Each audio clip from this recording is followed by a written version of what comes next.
నేను ఒక దైవజనురాలు ఎరుగుదును. వాళ్ళ నాన్న రైల్వే ఎస్ఐ, వాళ్ళ తల్లి మంచి భక్తి కలిగింది.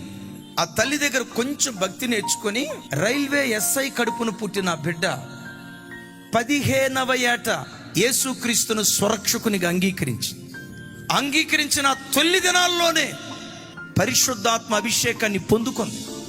లోకాన్ని అనుభవించడానికి ఎంతో అనుకూలతున్నా నిండు యవన వయసులో ఎట్ ద ఏజ్ ఆఫ్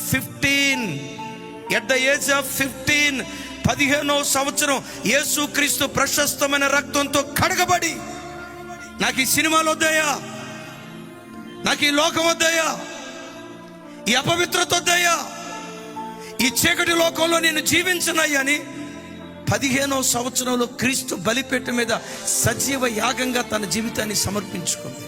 21, 22 ఆ వయసు వచ్చేసరికి దేవుని సేవ చేయాలనే ఆరాటం కలిగి దేవుని సేవకు వచ్చింది. 21వ ఏట దేవుని సేవకు వచ్చిన ఆ దైవజనురాల్ని ఈరోజు వేవేల కొలది ప్రజలకు తల్లిగా దేవుడు ఆ బిడ్డను అభిషేకించాడు.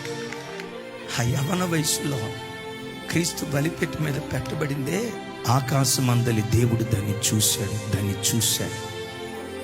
ఆవిడే మా ఇమాన్యుయల్ మినిస్ట్రీస్కి ఆత్మీయ తల్లి దైవజనురాలు జ్యోతి.